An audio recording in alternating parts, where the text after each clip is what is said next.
So on the holiday of Shavuot, which always falls exactly 7 weeks after Passover, we remember the giving of the Torah at Sinai. But of course, in order to give a gift, especially a gift like that, you have to decide who to give it to. And the rabbis spin a midrash, a legend that's not in the Torah itself, that when God prepared to give the Torah to the Jewish people, the angels in heaven got upset. They said, "Really? You're going to give the Torah to them? They're going to disobey. They're going to cause problems. They're going to lie, cheat, and steal. They're going to violate all the laws that you, God, put in there. Give us the Torah instead. We'll do well by it. We never deviate from your will." And there are a couple variations to this midrash, but one of them imagines Moses himself coming to the angels and saying, "Exactly. You don't deviate from God's will, so what do you need a Torah for?" Torah says, "Lo tignov," don't steal. Angels don't steal. Torah says, "Don't lie." Angels don't lie. You got to give the Torah to people who need a Torah. And so we got the Torah, and the angels and God conceded that Moses was right. A midrash like this definitely makes you think about and ask about what human beings are like. But it also makes you question what angels are like. And for us on this holiday, which is filled with liturgy that includes reference to angels in heaven, it makes sense to ask, who are these beings that God was talking to about the Torah and who are invoked over and over and over again? In the Tanakh, in the Hebrew Bible, the Hebrew word for angel is, malach, which means messenger. But they're not what you expect. When you read the Tanakh, it's not like angels are walking around on earth with wings. If, for example, if you look in chapter 13 of the book of Judges and you read the story of one of the most famous biblical figures, the birth of Samson, there you read about Samson's mother who is barren. And an angel comes to her and says, "Guess what? You're going to get pregnant and you're going to have a very special son. His name is going to be Shimshon. It's going to be Samson." And at first, she sees that angel as a man, not as an angel. And she says to her husband, "Ish Elohim ba'elai umarehu kimarei malach Elohim." A man of God came to me, and his appearance was like the appearance of an angel of God. And when her husband goes and talks to him, he doesn't even know he's an angel. Not until the very end of the story, when the angel ascends up to the heavens in a flame from an altar, and then he's shocked and goes, "Ha ha, this was an angel all along. This was not merely my neighbor." James Kugel, the great biblical scholar from Bar-Ilan University and Harvard, and author of the book How to Read the Bible, again and again points out that angels in the Hebrew Bible look like human beings. 3 men come to Abraham and tell him he's going to have a son. And what does he do? He rushes to make them a meal. Actually, more accurately, he gets Sarah to rush and make them a meal. But Abraham doesn't think they're angels. He just thinks they're people visiting who might be hungry. And the same thing doesn't just happen to Samson's parents and to Abraham. It also happens to Joshua. When Joshua enters the land of Israel and he's nearing Jericho, he sees an angel before him, but doesn't know it's an angel. And he asks, "Halanu ata im letzarenu?"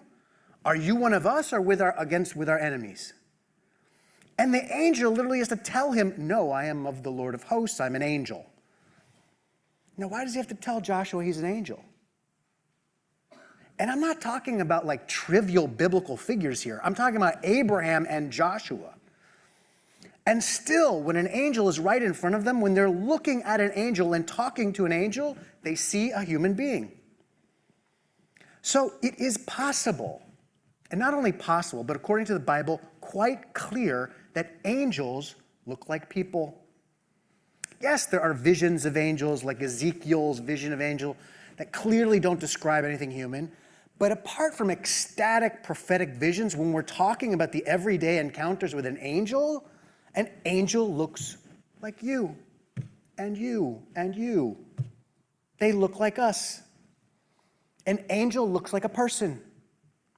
maybe is a person. If an angel is a malach, a messenger of God, it's not impossible in our lives that we act as such messengers, that we fulfill the function for each other as angels, that we grant each other a moment, a transcendent moment of insight or of beauty or of mission or of purpose. And in that moment, we have an encounter with an angel.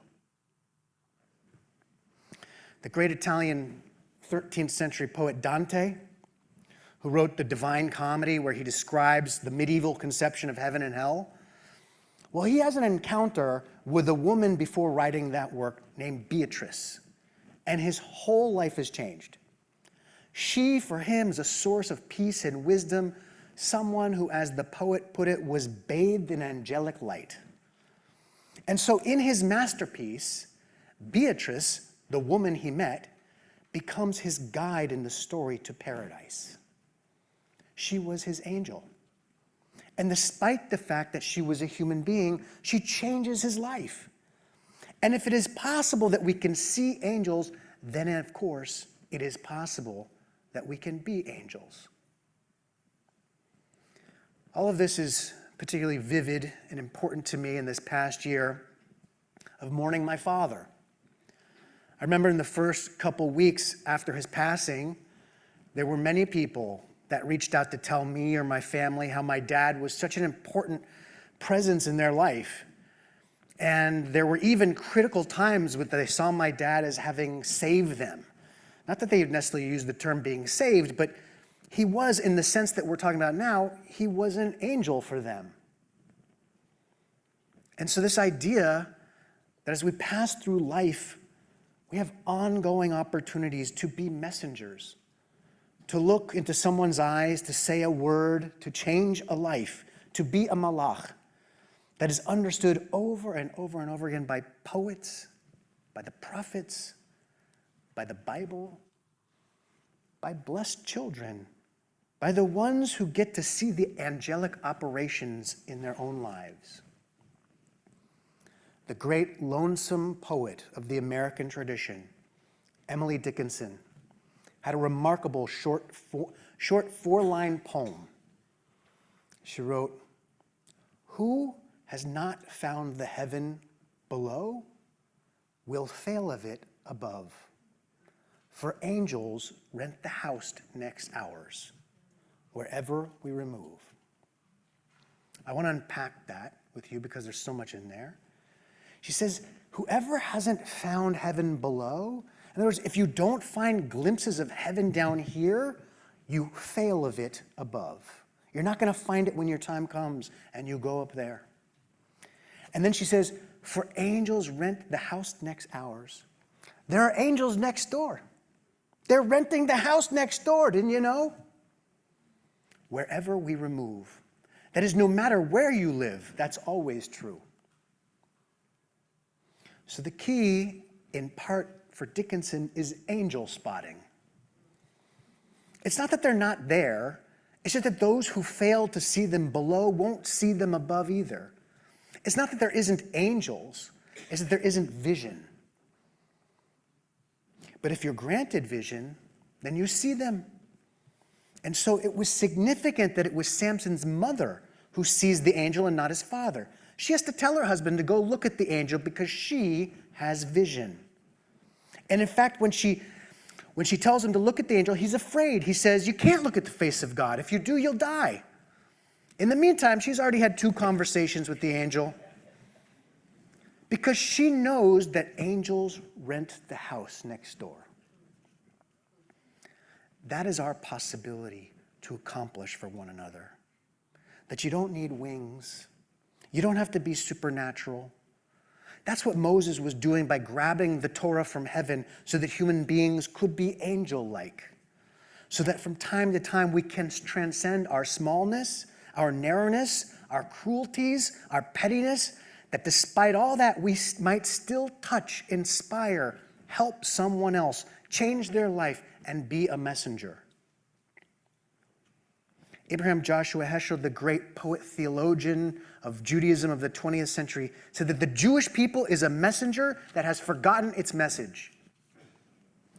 But today on Rosh Hashanah, when we celebrate the creation of the world, the creation of us as human beings, we remind ourselves of what is within our power, of our gifts, our opportunities, and that to be human is to have a message, and that we are in fact malachim. Each and every one of us are messengers. And if we live our lives that way, then that is how we will be remembered and cherished by those that come after us. On Yom Kippur, we have the Yizkor service, the memorial service. We remember those people who were precious to us, who were our malachim. But today on Rosh Hashanah, I want to point out, did you know it's also called Yom HaZikaron, the Day of Remembrance? This is one of the names of the holiday. So before we remember our loved ones in just over a week, let us be blessed to remember what we are truly made of, our own value, of which God imbued us, our worth, our power, our purpose, which is to live a life of meaning, a life of vision.